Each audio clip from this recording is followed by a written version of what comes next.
Hey, Kristen Norris here. I think this is probably going to be a Sunday sermon, so if it is, hello! I hope you're having a gorgeous weekend. Very happy Sunday. I'm actually sensing I might do 2 smaller videos for Sunday sermon, so that's okay. I am sensing they're going to be linked, and that's all good. I'm walking around in Somerset. I found it was so funny staying with my friends because there's this greeny patch, green area, beautiful field, lots of green flowers. It's very wildflowers type of stuff, tall grasses, and it's this area that's across a road, and it's just around the corner from where they live. Anyway, I only just realized that this area also has these gorgeous paths that, well, I realized about the path a few weeks ago, week ago, anyway, but I didn't realize where it all led, and that's where I am today. And I'm walking under a tunnel, so it's all echoey. Ooh. And so you'll see behind me, love the green. There are lots of people who live in farmhouses around here. So yeah, sometimes they dump rubbish, which is illegal. But people do it sometimes because it can be difficult to find areas to throw your stuff. So if you see that in the background, that's what that is. And and I'm going to start the rest of this Sunday sermon, this portion of it, with a little tune, a little ditty by a band called Tears for Fears, because it feels so apropos right now. It is apropos. Shout is the name of the song. I'm going to stop because I'm going up a hill. So it's shout, shout, let it all out. These are the things I can do without. Come on. I'm talking to you, so come on.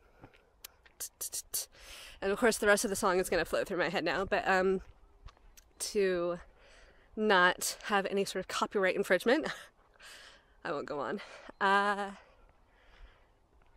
So why is that appropriate? Because I grounded.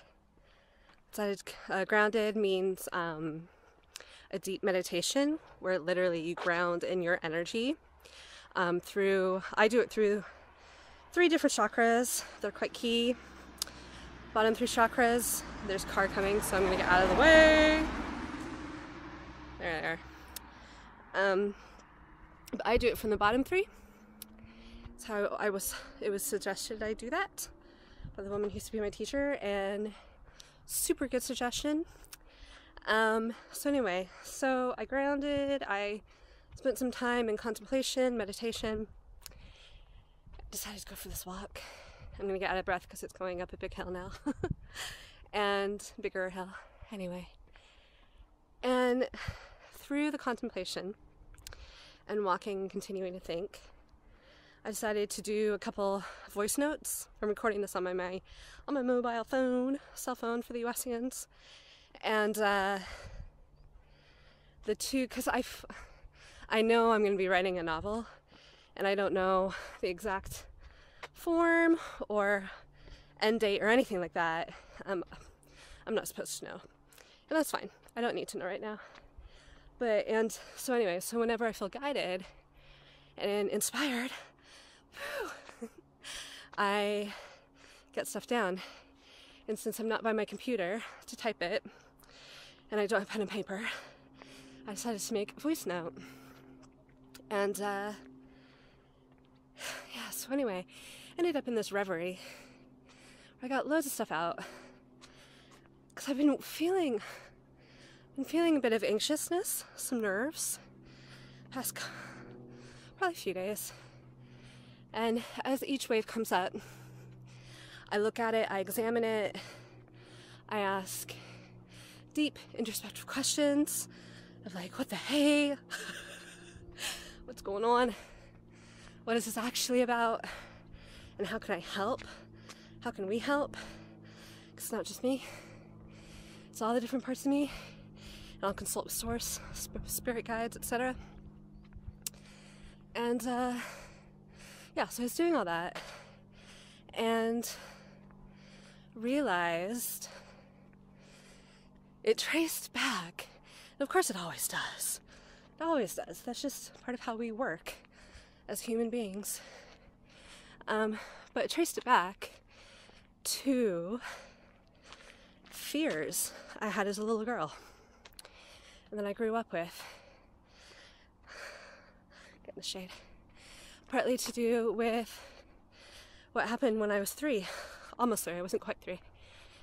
And essentially, what it always comes down to, this stuff, always, you can take any situation, really, any worry, any fear, and when you track it down, and you keep asking yourself these questions of like what, or have someone ask you, if you're in a client session with anyone, you can ask things like, so why? Why do you feel this way? How do you know? That's another good one. How do you know? And you can ask things like, well, what does this mean? What does that mean? What will happen?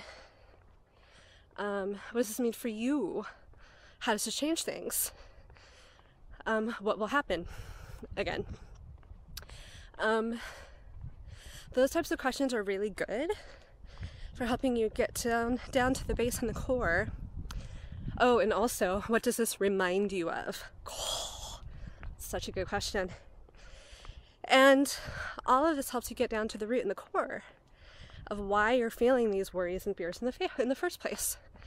Why this part of you that has come up is feeling afraid. And like, what is the base core reason for it all? Because see, you need, obviously, maybe not obviously, but you need that core base reason so that you can fully understand the situation.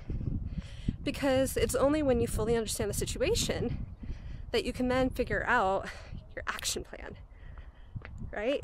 So what are you going to do about it? Okay. So once you fully understand and have clarity around the situation, yeah, you might look a little bit like crazy pants or whatever if you're talking out loud. You can also do all this in your mind, in your head. But I've gotten to the point I kind of don't care. Like, whatevs. Whatever. And sometimes I'll say stuff in my head. But generally, I really don't care anymore about stuff like that. And so I will sometimes talk quietly. Yeah, I'll just say it out loud. And other people's opinions, doesn't matter. Because I'm helping myself with this issue that needs to be helped with. And, and that's how you can look at it too, if you choose to and would like. So anyway, you ask all these questions, you get down to the root and the core of whatever is going on, whatever the problem is. And then you can formulate your action plan. Action Jackson. And, and it really is as simple as that. And the other aspect that you'll find, which is what I did when I went through and I got down to the very root core surface of all of this, I suppose, the deep level of like, what is actually going on? What am I actually afraid of? And it was that this really young, sweetie pie, gorgeous heart, piece of me was afraid for me of me being in similar situations emotionally, if not exact circumstances, but it leading to a similar emotional result for me of what happened when I was a really little girl, almost 3. And in that situation, I felt very afraid. I felt completely alone. I didn't have the grown-up understanding that I wasn't actually going to die. I was really afraid that I was going to die. So, you know, I was in terror, abject terror. And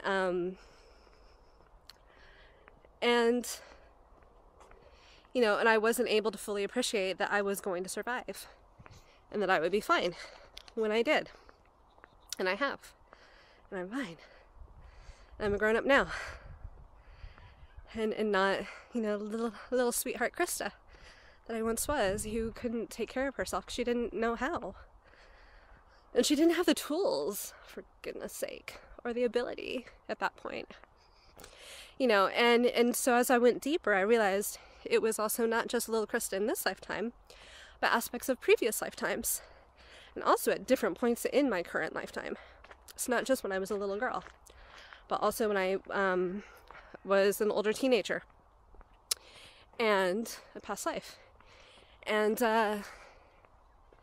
you know, and so it was getting down to the root and the core of why those fears and worries were there that really helped me.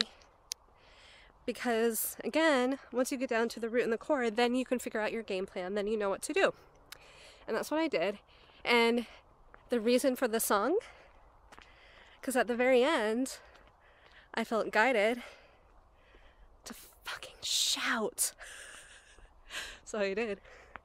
In this country lane, as far away from homes. That's how it turned out. But I shouted and then I screamed a few times, and it feels so good. So good. Because one of the things I've realized is that in those moments of fear, deep fear, a coping mechanism I developed when I was really little, it makes sense. It's what a lot of animals do too, or baby animals, when, you know, they don't have any other way of protecting themselves, is they get really quiet. They become very still. It's that whole playing dead thing.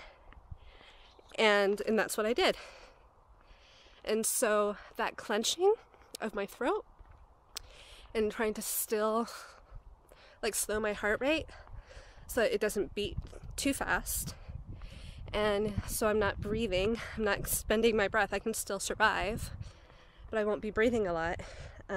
What happens is my throat gets really clenched and tight, constricted.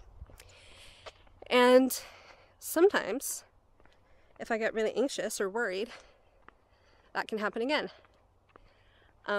So to this day, it really helps me to remind myself that it's okay to breathe. It's okay to breathe. And that I'm not in the same situation that I was then. I'm not anymore. In any of the you know, whether this lifetime or any other lifetime.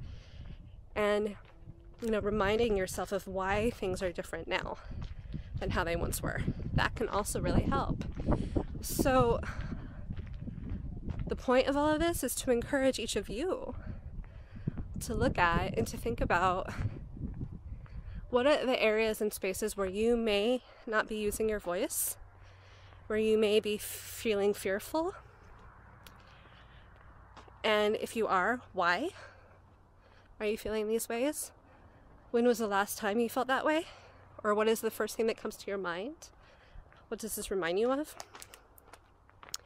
And then you can ask yourself, is that fear, that worry or fear or panic or whatever it is that I'm feeling right now, you can ask yourself this, and that reminds me of blah blah blah, whatever happened previously. Is that necessary now? Simple question. Is it necessary now? And be objective, be honest, be logical about it. And chances are it's not necessary now. And if you can say to yourself that, yeah, it's not necessary now, then you can create and work on, I'm just going to go the opposite way because it's coming up to the end of the lane, but then you can work on a game plan of what are you going to do about it then? How are you going to figure it out? And that's part of the beauty of being in this world and in this life, and of being able to recognize what is a real fear, a real and valid fear that you need to deal with in this present moment, in this present time? And what is something that perhaps doesn't belong to you anymore and is a piece of you, a piece of yourself that can be playing a record on repeat for very understandable reasons, but reasons that aren't necessary anymore for where you are and for who you are. So I hope all of this is a help.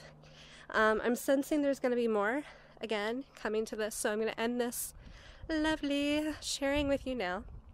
And I'm thinking of each and every one of you so much. Love to you all. Mwah.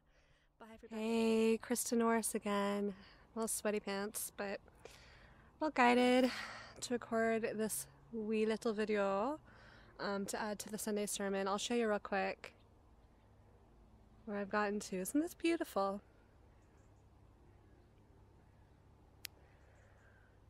And I've got that to go. I'm just taking a little bit of a break because I've been walking. And,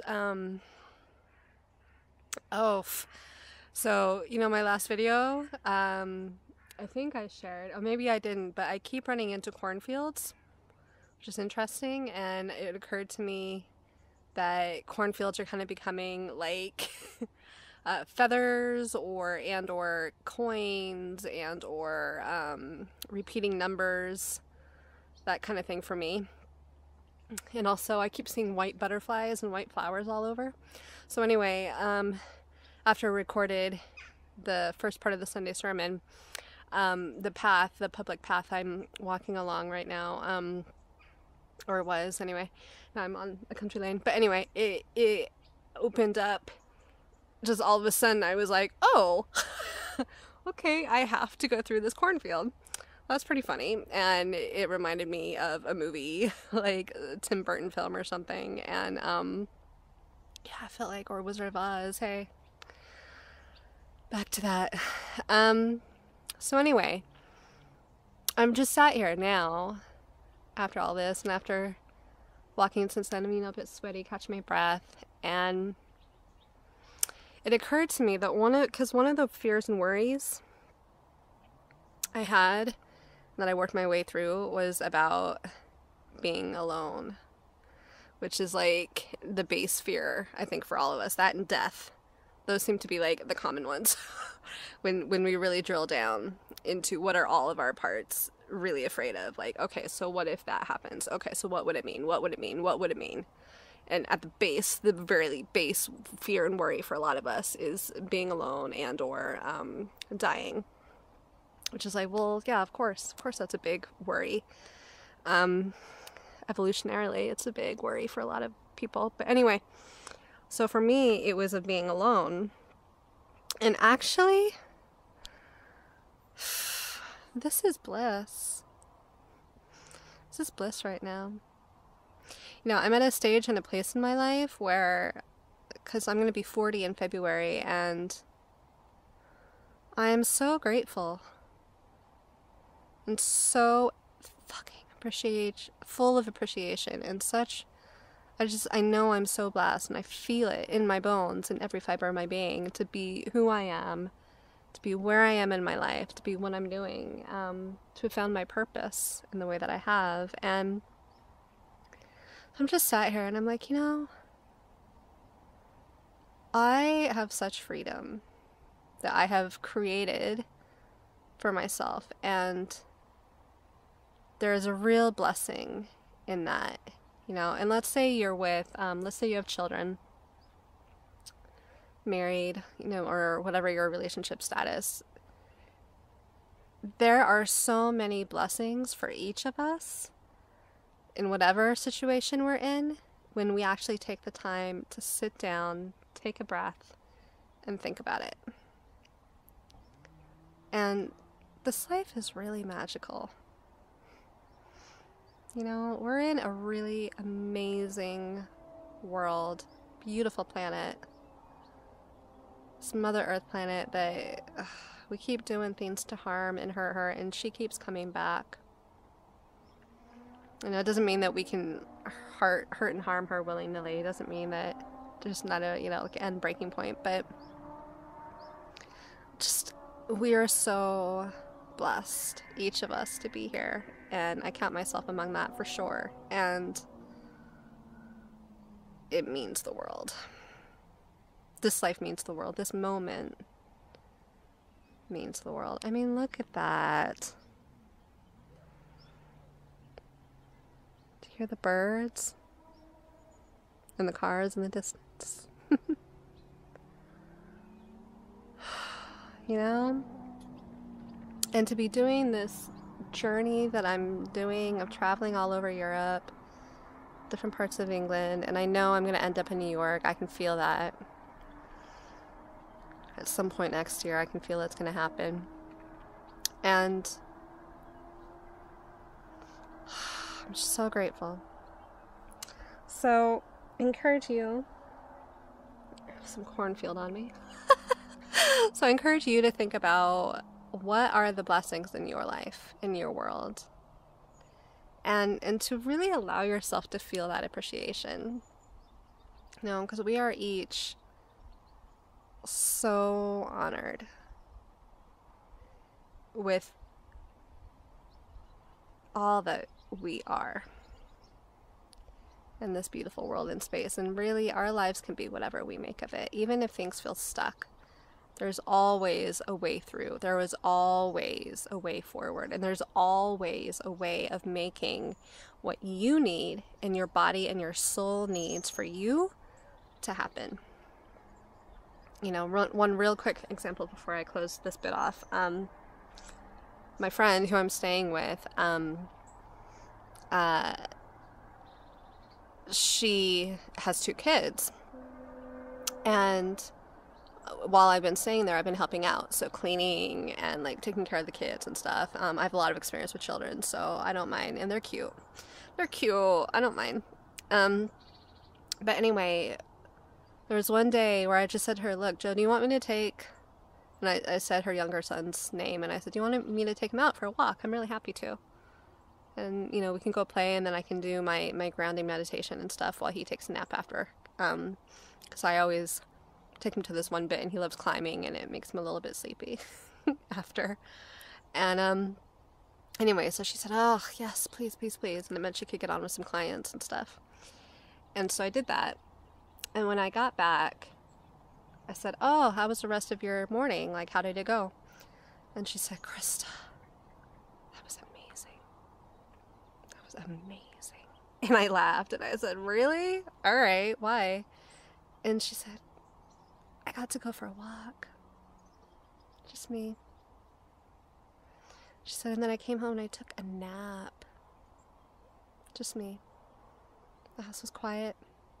No one was here. Because I'm helping to tidy up, the house was clean. Like a lot of the downstairs was clean, and that's what she was presented with. And it's funny because it's things like that where I think, you know what? Yeah, I'm here and I'm helping, and so I was able to help contribute to that happening. But her energy also wanted me to be here, and my energy wanted to be here. And so we were able to give that gift to one another. You know, she's giving me a massive gift of allowing me and having me to stay. And I'm able to help while I'm there. And I feel like it's the decent thing for me to do. So, you know, I'm happy to. And it means she gets to have some self-care time. You know, so that's another example of what I mean. Whatever our circumstances, whatever is going on and around us, there is always a way through. There is always a way for each of us to attain what we need and what our soul wants and desires. So I encourage you to think about how you can give yourself what you need to. All right, there's a car coming. Love to all. Mwah. Bye.